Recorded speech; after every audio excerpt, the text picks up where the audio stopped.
কল্যাণী পেরিয়ে অর্থাৎ কল্যাণী এইমস মোড় পেরিয়ে ফ্লিপকার্ট যে ফ্যাসিলিটি ওয়্যারহাউস তার উল্টো দিকে যে টোল প্লাজা, ঠিক সেই টোল প্লাজা থেকে গুড ইভিনিং। একটা নতুন ট্রিপ শুরু হলো অ্যাকচুয়ালি ঘড়িতে এখন বাজে 9:53। আমরা বাড়ি থেকে বেরিয়েছি 9:09। অ্যাকচুয়ালি ইনিশিয়াল ল্যাগ কাটাতে সময় লেগে গেল। এবারে টায়ারে হাওয়া দিতে গিয়ে দেখা গেল একটা টায়ার হাওয়া নিচ্ছে না, এবং যার জন্যই সময়টা একটু বেশি লাগলো। অ্যাকচুয়ালি এগুলো রোড ট্রিপের হ্যাজার্ড, এগুলো থাকে। আমি কিছুদিন আগে হাওয়া দিয়েছি, একদম ঠিকঠাক 4টে চাকায় হাওয়া নিয়েছে। হঠাৎ আজকে হাওয়া দিতে গিয়ে দেখা যাচ্ছে যে সামনের বাঁদিকের চাকাটায় হাওয়া নিচ্ছে না। এই হচ্ছে কথা। তো এইসব করতে করতেই সময়টা লেগে গেল। তো আমরা একটা নতুন ট্রিপে, আমি এবং বন্ধু একদম একটা নতুন ট্রিপে। এবারের ট্রিপ ইচ্ছে আছে উত্তর পূর্ব, দেখা যাক।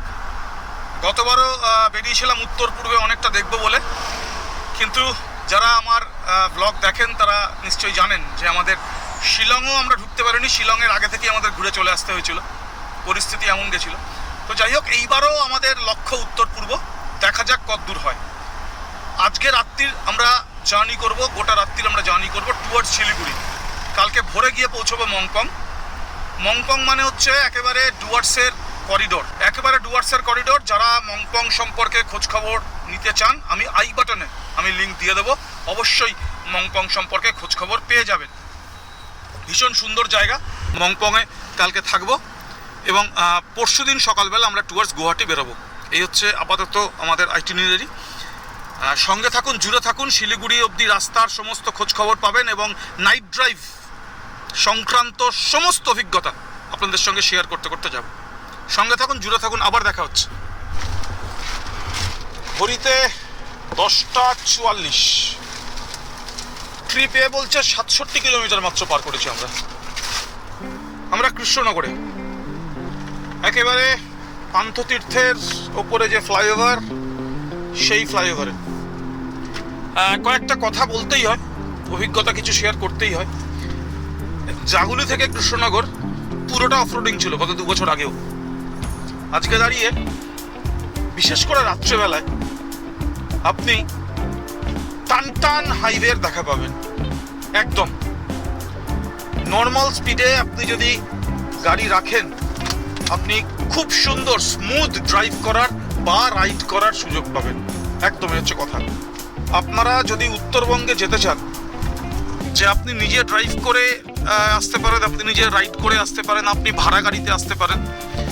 রাতের জার্নি পুরনো NH-34 বা নতুন NH-12 যাই বলুন, এই রাস্তায় রাতের ড্রাইভ এই মুহূর্তে তার সবচেয়ে বড় যেটা অ্যাডভান্টেজ, সেটা হচ্ছে যে রাতের বেলায় লোকাল যে ভেহিকেলস, সেই ভেহিকেলসগুলোর দেখা আপনি পাবেন না। আর লোকাল ভেহিকেলসগুলোর দেখা পাবেন না বলে আপনি অনেক স্মুথলি কিন্তু রাত্রেবেলা এই মুহূর্তে NH-12 বলুন বা NH-34 বলুন, এর ওপরে আপনি ড্রাইভ করার সুযোগ পাবেন। রাতের ড্রাইভের এইটা হচ্ছে সবচেয়ে বড় প্লাস পয়েন্ট এই মুহূর্তে। এক্সপেরিয়েন্স শেয়ার করতে করতে এগোবো। সঙ্গে থাকুন, জুড়ে থাকুন। রাতের ড্রাইভের অভিজ্ঞতা এবং রাস্তার হাল হকিকত। বর্ষার আমরা দেবগ্রাম পার করছি। এর আগের বার যখন এই রাস্তা দিয়ে গেছি তখনও বলেছি যে দেবগ্রামে একটা বড় পোর্শন আছে সিঙ্গেল লেন। তো এইবার দেখছি যে ডাবল লেনিংয়ের কাজ যেমন শুরু হয়েছে, তেমনি একটা ফ্লাইওভারের কাজও কিন্তু চলছে। দেখুন, আমি দেখাতে পারছি হয়তো। দেবগ্রামে দেখুন, সামনে ডাবল লেনিংয়ের কাজ যেমন চলছে, তেমনি একটা ফ্লাইওভারের কাজও কিন্তু দেবগ্রামে চলছে। এই আপডেটটা আপনাদের দিয়ে রাখলাম। আশা করি আর মাস 6 পরে যারা আসবেন তারা ডাবল লেন পাবেন দেবগ্রামে। আমাদের কলকাতা শিলিগুড়ি যেটুকুনি অংশে সিঙ্গেল লেন ছিল, তার মধ্যে অন্যতম ছিল দেবগ্রামের এই অংশটুকু। তো এই অংশটুকুতে ডাবল লেনিংয়ের কাজ চলছে, বেশ জোর কদমেই চলছে। পাশে নিশ্চয়ই বুঝতে পারছেন দেখে খানিকটা দিলাম। টোল নিয়ে কতগুলো কথা বলার আছে, নিশ্চয়ই খানিক পরে দেখা হচ্ছে, এবার কথা হচ্ছে। এবার সঙ্গে থাকুন, জুড়ে থাকুন। আমরা ভাবতা ক্রস করছি। হ্যাঁ, ভাবতায় কিন্তু রাস্তার ডাবল লেনের কাজ খুব দ্রুত গতিতে চলছে, খুব দ্রুত গতিতে চলছে। ভাবতা মানে বেলডাঙ্গা পেরিয়ে যে ভাবতা পড়ে সেই ভাবতার কথা বলছি। বেলডাঙ্গা শহরের মধ্যে ডাবল লেনের কাজ খানিকটা শেষ হয়েছে এবং চলছে খানিকটা, এবং অনেকটাই এখনো কিন্তু বেলডাঙ্গায় ডাবল লেনের কাজ শুরু হতে বাকি। আর বেলডাঙ্গায় একটা ফ্লাইওভারের কাজ সদ্য শুরু হয়েছে, এটা হচ্ছে আপডেট।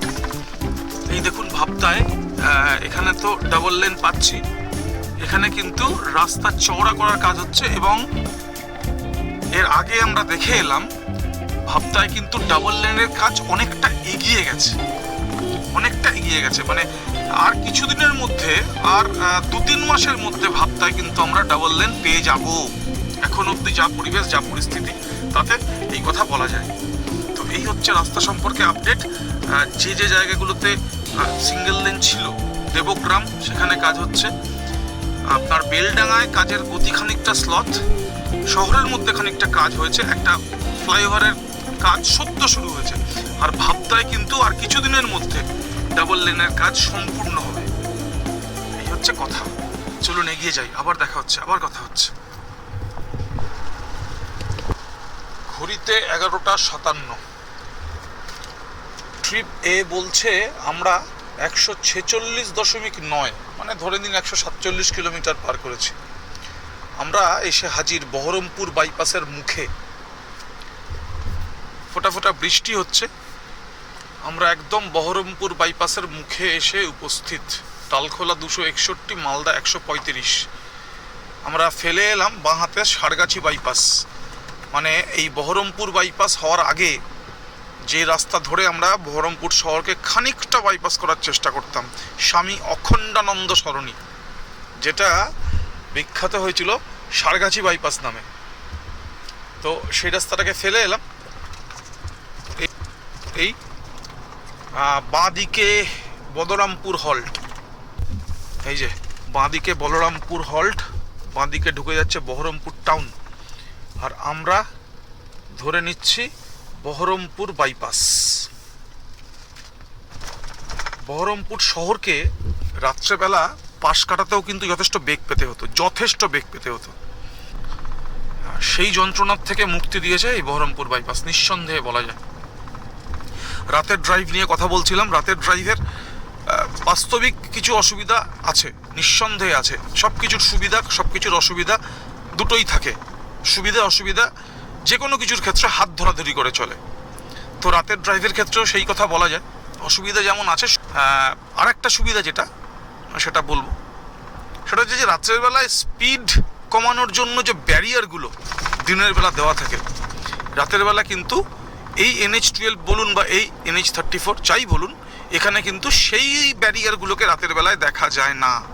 দিনের বেলায় এই ব্যারিয়ারগুলোর জন্য যথেষ্ট পরিমাণে কিন্তু স্পিড কম্প্রোমাইজড স্টেটে থাকে এবং আপনাকে প্রচুর ক্লাচ, প্রচুর ব্রেক করতে হয় এবং অনেকবার গিয়ার হচ্ছে বদল করতে হয় এই স্পিড ব্রেকারগুলোর কারণে, এই ব্যারিকেডগুলোর কারণে। রাত্রেবেলায় কিন্তু এইসব ব্যারিকেড নর্মালি রাস্তার উপর থাকে না, সরিয়ে নেওয়া হয় ব্যারিকেডগুলোকে। ফলে আপনি কিন্তু ড্রাইভ অনেক অল্প আয়াসে, অনেক আরাম করে আপনি কিন্তু ড্রাইভ করার জায়গায় বা রাইড করার জায়গায় আপনি থাকতে পারেন। রাতের ড্রাইভ সম্পর্কে এই কথাটা কিন্তু বলাই যায়। আচ্ছা, বহরমপুর বাইপাস সম্পর্কে যে কথাটা বলবো, আগের বার যখন গেছিলাম বহরমপুর বাইপাস কিন্তু টান টান ছিল এবং ভালো ছিল। এই মুহূর্তে বহরমপুর বাইপাসে কিন্তু অনেকগুলো গর্ত হয়েছে। তো এই হচ্ছে কথা। পলসন্ডা 17 কিলোমিটার। আমরা পলসন্ডা টোল পেরিয়ে পাপ্পু ধাবায় দাঁড়াবো, আমাদের প্রথম পিট স্টপ পাপ্পু ধাবা। খাওয়ার চেষ্টা করবো এক কাপ কফি, দেখা যাক। সঙ্গে থাকুন, জুড়ে থাকুন, আপনাদেরও দেখাবো। এই হচ্ছে কথা।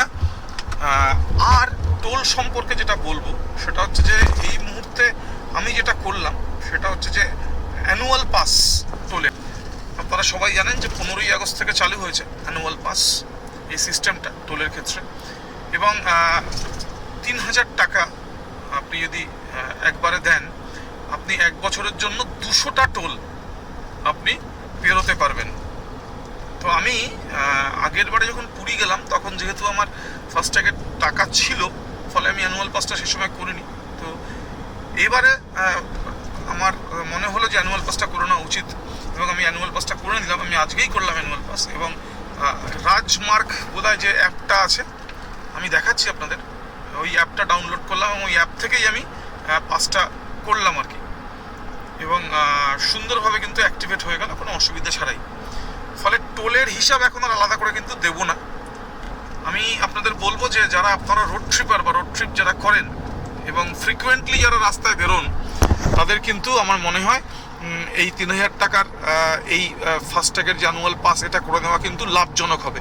আমার ক্ষেত্রে অন্তত আমি বলতে পারি যে আমি নর্মালি ধরুন একটু লম্বা ট্রিপ করলে কিন্তু আমার 7 থেকে 8000 টাকা মিনিমাম টোল হচ্ছে লাগতো। আমি লাস্ট যে বড় ট্রিপ করলাম সেটা হচ্ছে এই বছর মে মাসে উত্তরাখণ্ড গেলাম, সেখানেও কিন্তু আমার প্রায় 8000 টাকা মতো টোল গেছে মাসে। ফলে সেখানে দাঁড়িয়ে 1 বছরে 200টা টোল 3000 টাকা, এটা কিন্তু দারুণ একটা মানে অপশান বলাই বাহুল্য। তো আপনাদেরও বলবো আপনারা কিন্তু এই অপশান গ্রহণ করতে পারেন। আমি পরে অ্যাপটা আপনাদের দেখাচ্ছি নিশ্চয়ই, কোথা থেকে কীভাবে ডাউনলোড করেছি এবং অ্যাপে কীভাবে দেখা যাচ্ছে কটা টোল পেরোলাম, সেটাও আমি নিশ্চয়ই আপনাদের দেখানোর চেষ্টা করব। তো চলুন এগিয়ে যাই, আবার সামনে গিয়ে দেখা হচ্ছে। সঙ্গে থাকুন, জুড়ে থাকুন। ঘড়িতে 12টা 36-37। আমরা আমাদের আজকে প্রথম পিট স্টপ পাপ্পু ধাবায়। পলসনটা পেরিয়ে উমারপুরের দিকে খানিকটা আসলেই এই পাপ্পু ধাবার দেখা আপনি পাবেন। আমি এর আগেও পাপ্পু ধাবা সম্পর্কে রিভিউ দিয়েছি। 24 ঘন্টা খোলা থাকে, এবং শিলিগুড়ির দিকে যাওয়ার পথে এটা একটা একদম একেবারে অবশ্যই মাস্ট হ্যাভ পিট স্টপ। একেবারে আমি যতবার গেছি বা যাই শিলিগুড়ির দিকে, আমি একবার এইখানে দাঁড়িয়ে অন্তত 1 কাপ কফি খেয়ে যাবই। তো এটাই, এত রাত্রে আর কিছু খেলাম না, 4টে রুটি খেয়ে বেরিয়েছিলাম বাড়ি থেকে। 1 কাপ কফি, বন্ধু 1 কাপ, আমি 1 কাপ, দুজনে 2 কাপ কফি খেয়ে আবার জার্নি শুরু করব। দেখিয়ে রাখলাম আপনাদের পাপ্পু ধাবা, একদম 24/7 খোলা থাকে।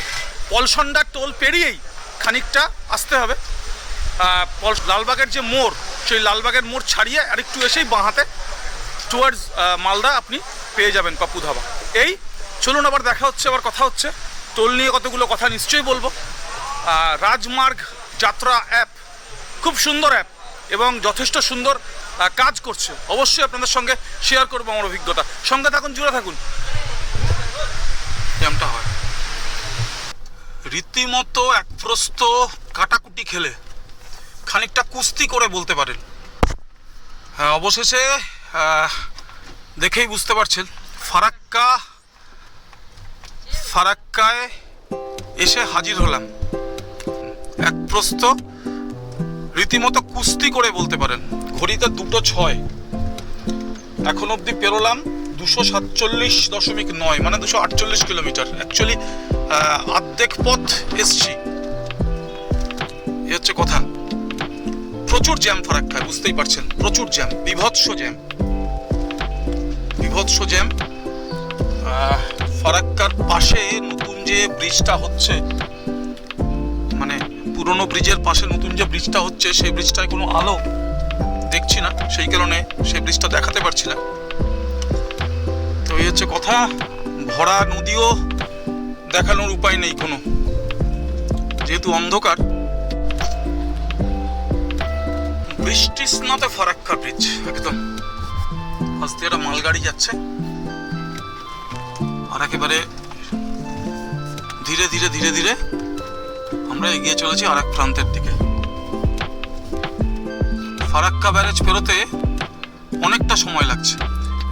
অ্যাকচুয়ালি কলকাতা থেকে শিলিগুড়ির দিকে যে বাসগুলো আসে, সেগুলো সমস্ত আমাদের ছেড়ে বেরিয়ে এসেছিল। যেহেতু আমাদের বেরোতে একটু দেরি হয়েছে, রাস্তায় সেই অর্থে কারোর দেখা পাইনি। কিন্তু ফারাক্কা ব্যারেজের ওঠার ঠিক মুখটায় দেখলাম জ্যামে সবাই আটকে আছে। না থেমে খানিকটা করে পেরিয়ে আসতে পারলাম, এবং কুস্তিটুকুনি করেছিলাম বলে আর কাটাকুটি খেলেছিলাম বলে বেরিয়ে আসতে পারলাম, নইলে সকাল হয়ে যেত একদম। 2:24 বেজে গেল।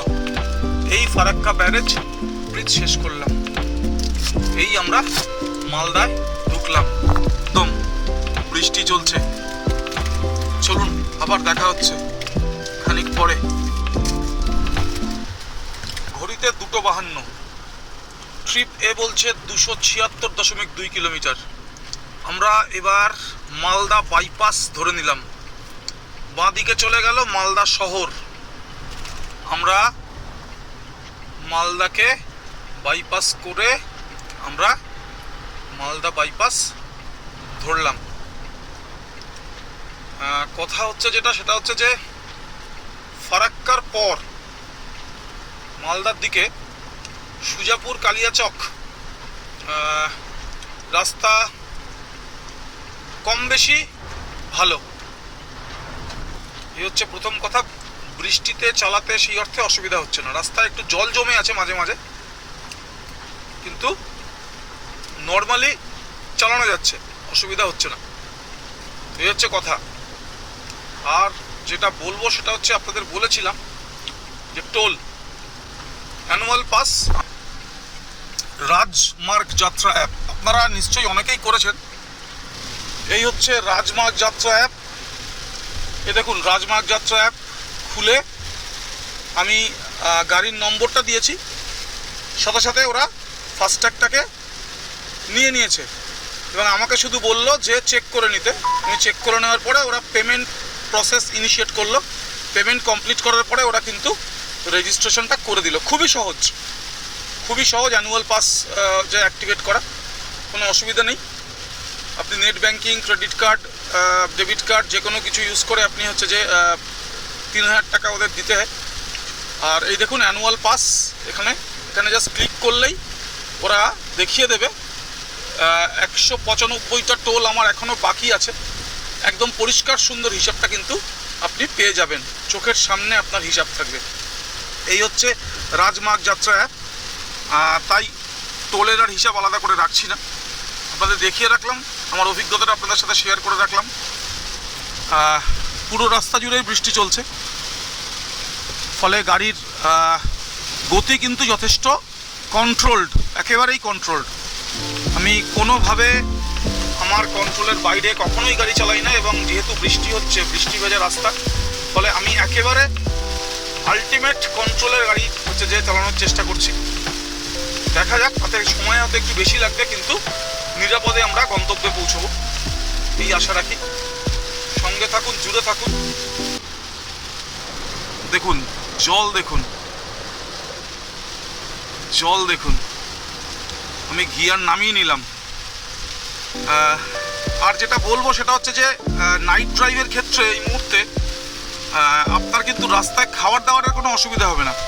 রাস্তার ধারে কিন্তু প্রচুর হোটেল এই মুহূর্তে আছে, রাস্তার ধারে প্রচুর হোটেল আছে, যার জন্যে খাওয়া দাওয়ার ক্ষেত্রে কোনো সমস্যা নেই। রাত্রের জার্নির ক্ষেত্রে আমি বলছি। এই চলুন আরও এগিয়ে যাই, আরও অভিজ্ঞতা নিশ্চয়ই ভাগ করে নেব আপনাদের সাথে। সঙ্গে থাকুন, জুড়ে থাকুন। ঘড়িতে 4:39, ভোর হব করছে। ট্রিপ এ বলছে 402 কিলোমিটার পার করলাম। আমরা এসে পৌঁছলাম এক সময়ের দুঃস্বপ্ন। শব্দটা শুনলেই বুক ধরফর করে উঠতো এক সময় শিলিগুড়ির রাস্তার রোড ট্রিপারদের। হ্যাঁ, আমি ডালখোলার কথা বলছি। ডালখোলা এসে পৌঁছলাম, একদম বাইপাস এসে মিশলো। বাঁদিকে ডালখোলা থেকে রাস্তা, আর এই বাইপাস এই এসে মিশলো পুরুলিয়া মোড়ের ঠিক আগে। এক সময়, এভাবেই বলছি, এক সময়কার দুঃস্বপ্ন এখন একেবারে রঙিন স্বপ্নে পরিণত। আপনি রায়গঞ্জের একটু আগে রূপাহার থেকে আপনি ফ্লাইওভার ধরবেন আর টানা এসে নামবেন একেবারে ডালখোলায়। এক সময়ের দিবা স্বপ্ন বলা যায়, এখন বাস্তবে রূপায়িত। তো এই হচ্ছে কথা। সেই দাঁড়িয়েছি পাপ্পু ধাবায়, তারপরে একটা টেকনিক্যাল ব্রেক নিয়েছি। এই ছোট্ট ইচ্ছা আছে সামনে ডালখোলায় একটু দাঁড়ানোর, যদি চা পাওয়া যায় এক কাপ চা খাবো, এই হচ্ছে কথা। আপনাদের সাথে সমস্ত এক্সপিরিয়েন্স শেয়ার করতে করতে আসছি। শিলিগুড়ি দেখাচ্ছে 127 কিলোমিটার এখনো অবধি। পূর্ণিয়া মোড় চলে এলাম, এখান থেকে আমরা ডান দিক ঘুরবো। রাতের ড্রাইভ সম্পর্কে আমি কতগুলো কথা বলছিলাম।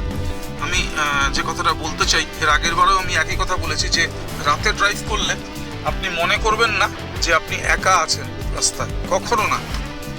রাতে ড্রাইভ করলে আপনার কিন্তু কখনোই মনে হবে না যে আপনি একা, কখনোই না। প্রথম কথা, শিলিগুড়ির দিকের অসংখ্য বাস তাদের আপনি পাবেন। আর হচ্ছে লরি, প্রচুর প্রচুর প্রচুর লরি, এবং পুলিশদের পেট্রোল জিপ, পেট্রোল ভ্যান বেশ কয়েকটা কিন্তু আমি রাস্তায় দেখলাম একেবারে। আর খাওয়ার দোকান কিন্তু রায়গঞ্জের আগে বলছি আমি, ইতিউতি কিন্তু বেশ অনেকগুলো সারা রাত খোলা থাকে এই মুহূর্তে। ডালখোলায় ঢুকে গেলেও আপনি বেশ কতগুলো দোকান কিন্তু পাবেন একদম, যেগুলো সারা রাত খোলা থাকে। এবং সত্যি কথা বলতে কি, রাতে কিন্তু অনেক স্মুথ ড্রাইভ করা যায়। আমি আজকে এত বৃষ্টির মধ্যেও কিন্তু বেশ স্মুথ ড্রাইভ করার আমি কিন্তু সুযোগ পেয়েছি। সকালবেলায় বা দিনের বেলায় সাধারণভাবে যে হ্যাজার্ডসগুলো থাকে রাস্তায়, রাতের বেলায় সেই হ্যাজার্ডসগুলো কিন্তু কোনোটাই রাস্তায় উপস্থিত থাকে না। ফলে আপনি কিন্তু অনেক ঠান্ডা মাথায়, আপনি কিন্তু অনেক ধৈর্য ধরে, আপনি কিন্তু অনেক সুন্দর করে সাবলীলভাবে ড্রাইভ বা রাইড যাই বলুন আপনি কিন্তু করার সুযোগ পাবেন। বা আপনি যদি নর্মাল গাড়ি চড়েও আসেন, আপনি কিন্তু আরাম করে আসতে পারবেন, কারণ আপনাকে বারবার দাঁড়াতে হবে না বা জ্যামে ফাঁসতে হবে না। এইটা হচ্ছে কথা। চলুন এগিয়ে যাই, চা খাওয়ার ইচ্ছে আছে, দেখা যাক চা কোথায় পাই। এখানে ডালখোলা থেকে খানিকটা এগিয়ে গিয়ে একটা পাম্প আছে, সেই পাম্পে সুন্দর একটা রেস্টুরেন্ট আছে এবং ওরা খোলা রাখে সকালবেলা। দেখুন এইখানে ডান হাতে একটা হোটেল, সারা রাত খোলা থাকে, দুটো পরপর হোটেল আছে।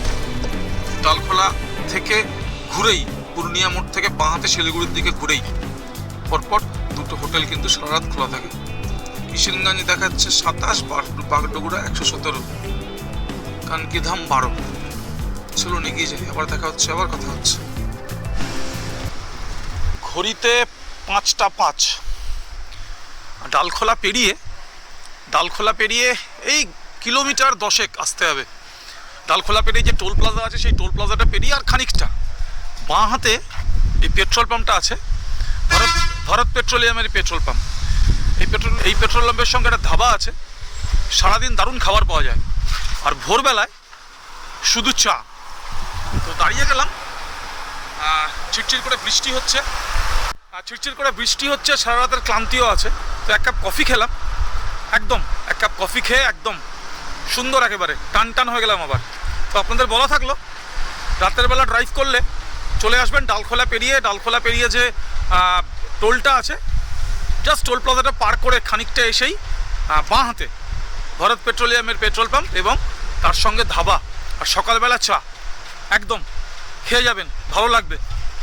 চলুন এগিয়ে যাই, আবার দেখা হচ্ছে, আবার কথা হচ্ছে। ট্রিপ এ বলছে 431 কিলোমিটার পার করেছি, আর ঘড়ি বলছে 5টা 27। শিলিগুড়ি এখান থেকে 100 কিলোমিটার, গুয়াহাটি 553। বাঁ দিকে কিষেনগঞ্জ রেলওয়ে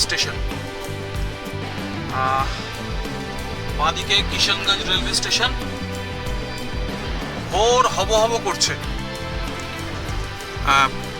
এই মুহূর্তে কিন্তু আমি টান এলাম এবং গর্ত আছে 2-1টা, বাট আমি বলছি তুলনামূলকভাবে অনেক ভালো। এই হচ্ছে রাস্তা সম্পর্কে কথা।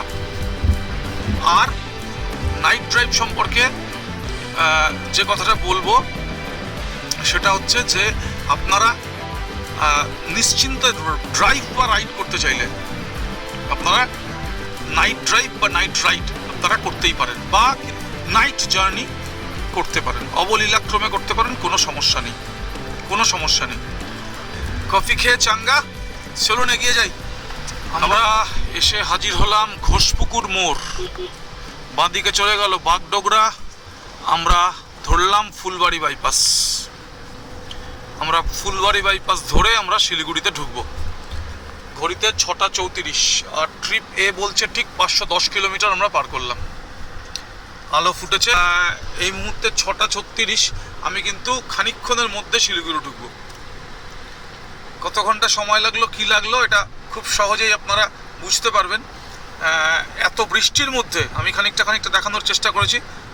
সারা রাস্তা জুড়ে বৃষ্টি হয়েছে। এই বৃষ্টির মধ্যেও কিন্তু আমি একটা নির্দিষ্ট সময় আমি কিন্তু শিলিগুড়ি চলে আসতে পারলাম। শুধুমাত্র রাতে ড্রাইভ করেছি, শুধুমাত্র এই কারণে। দিনের বেলায় কিন্তু এটা সম্ভব নয়। এই হচ্ছে অভিজ্ঞতা। শিলিগুড়ি শহর পেরোবো আমরা, সেবক পেরোবো এবং সেবক পেরিয়ে আমরা একেবারে ডুয়ার্সের যে করিডোর মংপং আমরা সেই অবধি যাবো। আই বাটনের লিঙ্কটা আপনারা দেখে নেবেন। আপনারা মংপংয়ে আমার রিভিউ আছে, আমার দুটো রিভিউ আছে মংপংয়ের, আপনারা দেখতে পারেন। খুব সুন্দর জায়গা। আমি আবার নিশ্চয়ই দেখানোর চেষ্টা করবো, আপনাদের ভালো লাগবে। চলুন এগিয়ে যাই, সঙ্গে থাকুন, জুড়ে থাকুন। নিশ্চয়ই মংপং এবারেও একবার দেখাবো। দেখুন এখান থেকে কার্শিয়াং বাঁ হাতে 45 কিলোমিটার আর দার্জিলিং বলছে 77 কিলোমিটার। শিলিগুড়ির দার্জিলিং মোড়ে এসে হাজির। ঘড়িতে 7:11। আমরা পার করলাম 538 কিলোমিটার। শিলিগুড়ির দার্জিলিং মোড়, অর্থাৎ যেখান থেকে কার্শিয়াং কাটে। তো আমরা শিলিগুড়ি ঢুকে গেছি। সঙ্গে থাকুন। আমাদের যাত্রা এখনো শেষ হয়নি। শিলিগুড়ি আমাদের ডেস্টিনেশন না, আমাদের ডেস্টিনেশন মংপং। অত্যন্ত সুন্দর একটা জায়গা। এবং তার আগে সেবকের রাস্তা সবুজে মোড়া, দারুণ লাগে দেখতে। এই সকালবেলা অসাধারণ লাগবে দেখতে, আপনাদেরকেও দেখাবো। সঙ্গে থাকুন, জুড়ে থাকুন। ঘড়িতে 7:35 আর সকালবেলায় আমরা চলে এলাম মহানন্দা ওয়াইল্ড লাইফ স্যাংচুয়ারি। অর্থাৎ সেবক ঢুকতে যে জঙ্গলটা পড়ে, জঙ্গল একেবারে ঘন আর সবুজ। নিশ্চয়ই বুঝতে পারছেন, একেবারে ঘন আর সবুজ জঙ্গল। দারুণ লাগছে, দারুণ। সেজন্যই মনে হলো নেমে আলাদা করে যদি একটু ভিডিও না করি তাহলে অন্যায় হয়। অসাধারণ সৌন্দর্যে ভরা এই মুহূর্তে এই রাস্তা দেখিয়ে রাখলাম আপনাদের। সঙ্গে থাকুন, আরও দেখাবো। সারা রাত বৃষ্টি নিয়ে চালিয়ে এসছি গাড়ি। সমস্ত কষ্ট শুষে নিল। দেখুন পাহাড়ের ওপরে ভেজা তুলোর মতো জমে থাকা মেঘ সমস্ত কষ্ট শুষে নিল। আমি নিশ্চয়ই দেখাতে পারছি আপনাদের।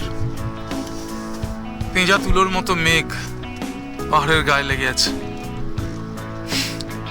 জঙ্গলের ফাঁকে ফাঁকেও মেঘ জমে আছে। কারেক্ট।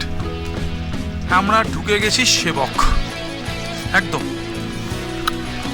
আলাদা করে বলার দরকার নেই, উল্লেখ করার দরকার নেই। জায়গাটা দেখলেই আপনারা বুঝে যাবেন যে হাম সেবক পৌঁছ গে। সামনেই সেবক কালীবাড়ি। আর সেবক কালীবাড়ি পেরোলেই করোনেশন ব্রিজের ডাক। সেবক কালীবাড়ি পেরোলেই করোনেশন ব্রিজের ডাক। এই যে সেবক কালীবাড়ি, প্রত্যেকবারই দেখাই দর্শকদের। যতবার এখান দিয়ে যাই প্রত্যেকবারই দর্শকদের দেখাই সেবক কালীবাড়ি।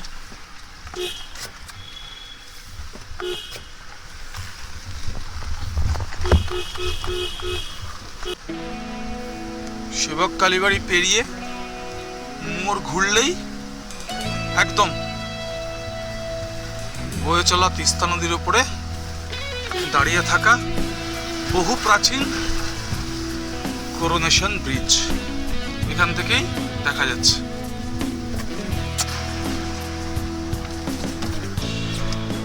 আপনাদের বলেছিলাম ভরা তিস্তা দেখাবো।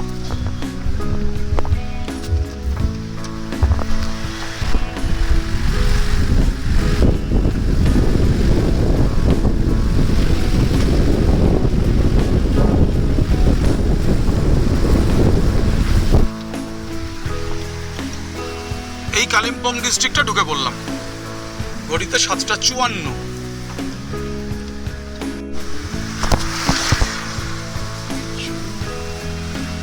আর করোনেশন ব্রিজ পেরিয়ে প্রথম যে জনপদ আপনি পাবেন সেটাই হচ্ছে মংপং। মংপং পুলিশ চেকপোস্ট পড়বে, ডান হাত এবং বাঁ হাত দু হাতেই পড়বে মংপং পুলিশ চেকপোস্ট। আর বাঁ হাতে মংপং পুলিশ চেকপোস্টকে রেখে আপনি যেই ডান দিকে তাকাবেন আপনি দেখতে পাবেন এই মংপং ইকো ট্যুরিজম রিসর্ট। আমার অত্যন্ত পছন্দের জায়গা, ফিরে ফিরে আসি এই একটা জায়গায়, আমি ফিরে ফিরে আসি বারবার। আমি আমার জীবনে আর কোনো জায়গায় ফিরে ফিরে যাইনি বা ফিরে ফিরে চাইনি। আমার এত পছন্দের জায়গা, আমি জানি না কেন এত পছন্দ আমার, কিন্তু আমার ভীষণ পছন্দ। জঙ্গল, নদী, পাহাড় সব একসঙ্গে, এই কারণেই হয়তো, এই জন্যই ফিরে ফিরে আসে। আমার বোধ হয় এটা 8ম বা 9ম আমার আগমন এই মংপংয়ে। একদম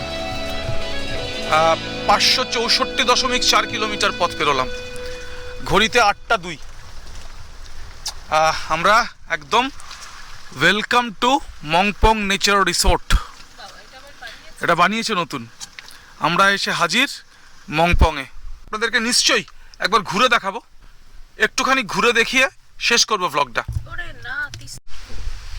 তো এই হচ্ছে মংপং, তার ভেতরের চেহারা। এই হচ্ছে কটেজ, এই হচ্ছে কটেজ। অসাধারণ, এক কথায় অনবদ্য কটেজগুলো। আমার আগে রিভিউগুলো যারা দেখেছেন তারা নিশ্চয়ই কটেজের ভেতরের ভিউগুলো দেখেছেন। আমি আরেকবার দেখিয়ে নিচ্ছি, দেখুন এই হচ্ছে কটেজের ভেতরের ভিউগুলো।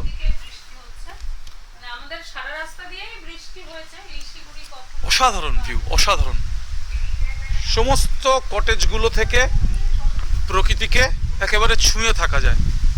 ভিআইপি কটেজও আছে, 2টো ভিআইপি কটেজ আছে সামনে।